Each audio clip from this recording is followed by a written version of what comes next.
Halo, Assalamualaikum warahmatullahi wabarakatuh. Bertemu kembali di channel Rendika Channel, referensinya para mahasiswa. Pada kali ini, saat ini saya akan memberikan tutorial bagaimana cara membuat judul khususnya studi pustaka maupun studi literatur ya.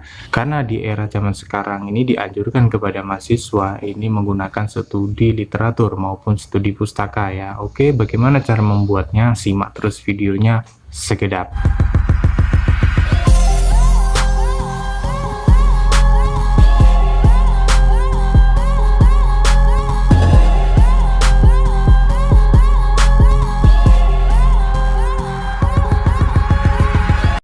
Dalam kajian penelitian studi pustaka ini bisa dikatakan sulit ya dikatakan sulit, bisa dikatakan mudah ya katakan mudah. Karena apa? Dalam penelitian studi pustaka ini kita harus mengkaji tentang pustaka atau buku-buku. Kalau Anda tidak suka membaca, misalnya ada mahasiswa yang Anda misalnya tidak suka membaca, ini dirasa sangat sulit sekali. Kalau Anda memang suka membaca, itu rasakan mudah. Tetapi pada intinya dalam studi pustaka ini kita tetap meneliti tentang pemikiran, studi, menganalisis, membaca khususnya ya.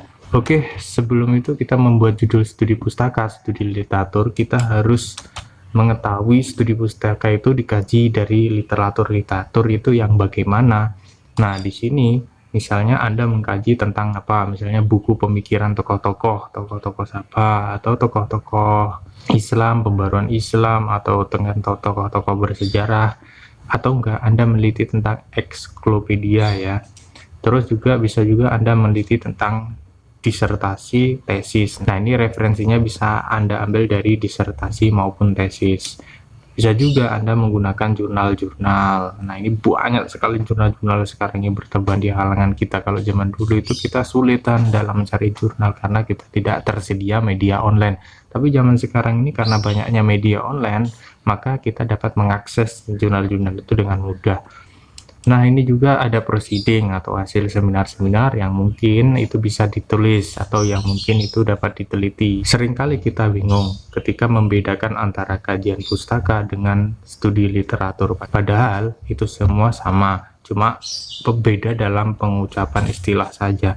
Seperti ini, kita mengetahui bahwa studi pustaka itu bisa disebut juga kajian pustaka, bisa juga disebut kajian teori, bisa juga disebut landasan teori, dan juga bisa disebut landasan pustaka, bisa juga disebut tinjauan pustaka. Nah, di sini semua perbedaan-perbedaan ini semua intinya sama, yaitu studi pustaka ya, kajian buka yang meneliti tentang literatur.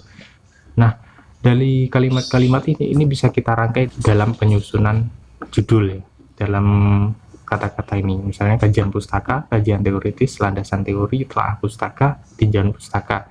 Ketika Anda misalnya mencari jurnal-jurnal yang ada kaitan dengan penelitian Anda, cukup tuliskan judul-judul dengan kata-kata misalnya kajian pustaka tentang apa gitu. Maka nanti itu akan masuk dalam penelitian kajian literatur Anda. Oke, mari kita buat caranya bagaimana untuk membuat judul satu persatu ya. Misalnya begini, ini dalam contoh kajian pustaka. Dalam contoh membuat judul kajian pustaka di sini, misalnya seperti ini, saya memberikan contoh. Ini juga ada di jurnal. Nah, ini peran orang tua dalam mendidik keuangan pada anak.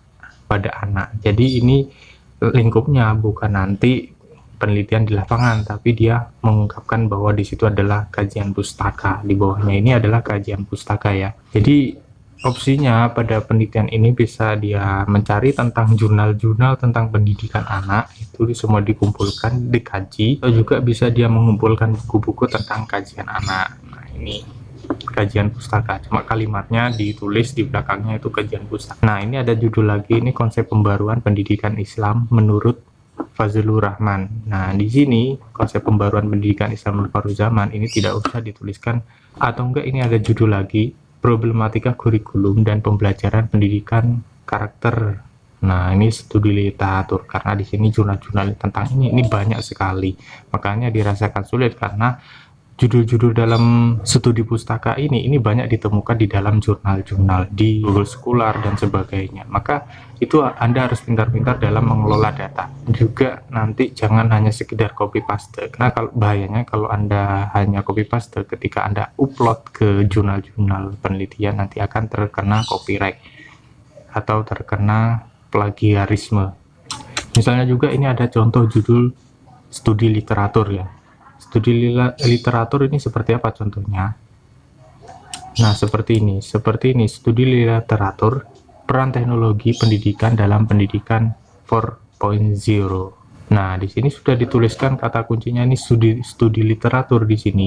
Karena studi literatur ini nanti membahasnya ini paling banyak di jurnal-jurnal. Jadi dia mencari jurnal-jurnal tentang studi literatur peran teknologi pendidikan dalam pendidikan 4.0. Kemudian ini bisa juga Anda menggunakan judul ini, ilmu bimbingan dan konseling, nilai dan kesejahteraan individu. Ini studi literatur, ini hanya contoh, ini menyesuaikan lagi kepada jurusan Anda. Jurusan misalnya kedokteran atau sebagainya, nanti pastinya beda. Tapi tinggal mencantumkan kalimat misalnya di belakang studi literatur atau di depannya studi literatur. Misalnya juga ini ada judul studi literatur problematika evaluasi pembelajaran dalam mencapai tujuan pendidikan di era merdeka belajar. Nah, di sini kita cari nanti judul-judul itu. Makanya sebelum kita membuat judul, kita harus bisa survei dulu ke jurnal-jurnal ya. Atau enggak kita lihat dulu buku-buku nanti yang akan diteliti. Kemudian misalnya juga kita menggunakan kata ini, kajian teoritis. Kata kajian teoritis ini seperti ini, pertumbuhan ekonomi, indeks pembangunan manusia, utang luar negeri, dan kemiskinan. Nah, ini kajian teoritis di Indonesia. Jadi di sini mencari referensi-referensi tentang kajian teoritis berupa jurnal maupun buku, misalnya seperti itu, pertumbuhan ekonomi, indeks pembangunan manusia ya. Misalnya juga ini ada judul bisnis halal dalam perspektif etika Islam, kajian teoritis. Jadi ini mencari ini perspektif etika Islam, tapi di sini lingkupnya adalah kajian teoritis. Nah, ini misalnya menggunakan kata-kata kajian teoritis ya. Misalnya juga kita menggunakan kata-kata ini, misalnya landasan teori juga bisa. Landasan teori, ini konsep landasan teori dan rancangan silabus pembelajaran di perguruan tinggi. Misalnya Anda menggunakan judul ini, konsep landasan teori dan rancangan pembelajaran di perguruan tinggi. Ini menggunakan landasan teori, kalimat landasan teori di sini. Nah, makanya dalam pembuatan judul di pustaka ini tidak ada konsep baku ya, atau tidak ada variabel-variabel yang misalnya harus dianjurkan menggunakan variabel-variabel, itu tidak ada, karena tidak ada konsep bakunya dalam membuat judul studi pustaka ini. Mungkin Anda ingin menggunakan variabel-variabel X ke Y atau sebab akibat, ini bisa saja. Tapi tetap nanti dalam kajiannya ini, misalnya Anda memberikan ini kata-kata yang sudah saya tunjukkan di sini, seperti landasan teori, tinjauan literatur, studi pustaka dan sebagainya, itu juga bisa. Nah, misalnya juga di sini ada landasan teori pendidikan dalam Al-Qur'an. Nah, di sini dicari landasan teori pendidikan, ini mestinya sudah jelas kan kalau ini adalah studi pustaka atau mencari buku-buku literatur dan sebagainya, seperti jurnal dan lainnya. Nah, ada lagi contoh judul tinjauan pustaka misalnya. Tinjauan pustaka ini seperti kalimatnya seperti ini, manajemen efisiensi biaya pelayanan kesehatan gigi, tinjauan pustaka. Ringkas kan judulnya. Nah, ini nanti yang penting dia nanti mencari pada jurnal-jurnal ya, jurnal-jurnal. Terus juga ada perkembangan teori manajemen dan pemikiran tentang konflik manajemen, tinjauan pustaka juga. Ini ada kalimat tinjauan pustaka. Juga ini ada contoh judul tinjauan teoritis. Nah, seperti apa judulnya? Ini bahaya penyalahgunaan narkoba serta usaha pencegahan dan penanggulangannya. Suatu tinjauan teoritis. Nah, ini juga bisa menggunakan kalimat suatu tinjauan teoritis. Kalau nggak di depan, di belakang ditambahi seperti itu. Tapi judulnya tetap yang seperti ini di awal. Misalnya dia sulit meletakkan kata-kata tinjauan teoritis di depan, bisa juga di belakang, bisa juga. Nah, kemudian di sini ada penelitian agama Islam dan pendidikan Islam. Nah, tinjauan teoritis, epistemologi dan isi materi. Nah, di sini juga bisa menggunakan kata-kata tambahan, misalnya epistemologi dan isi materi. Yang penting itu tetap mengkaji pada literatur dan juga mengkaji pada buku-buku pustaka dan sebagainya. Nah, itu tadi adalah sebuah contoh-contoh bagaimana cara membuat judul skripsi tentang studi pustaka ya, atau enggak studi literatur. Yang penting prinsipnya dalam pengerjaan skripsi ini Anda harus banyak membaca. Dan mengapa banyak-banyak kampus yang kemarin sebelum pandemik ini melarang pada studi literatur ini dikarenakan memang dalam praktiknya ini banyak copy paste, sehingga banyak kampus yang melarangnya.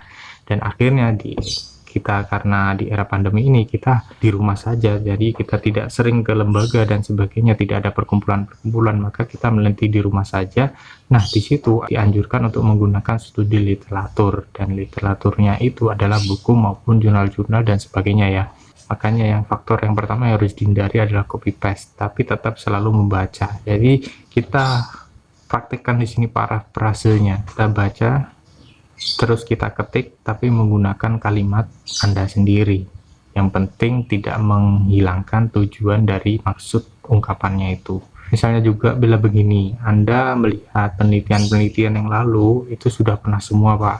Ini misalnya seperti itu, Anda penelitian sekarang ini apa yang mencari yang beda. Sebenarnya penelitian yang sama itu tidak apa-apa, cuma yang penting Anda bisa mengamati, meniru, dan juga memodifikasi. Kalau 3P itu dipraktekkan, nanti otomatis skripsi Anda yang akan buat tentang studi pustaka ini nanti maka akan berbeda. Oke, mungkin dari saya sekian dulu. Bisa Anda subscribe dan like apabila video ini bermanfaat. Bisa Anda share-sharekan ke teman Anda. Mungkin ada yang masih bingung, bisa Anda akan tanyakan di kolom komentar. Terima kasih. Wassalamualaikum warahmatullahi wabarakatuh.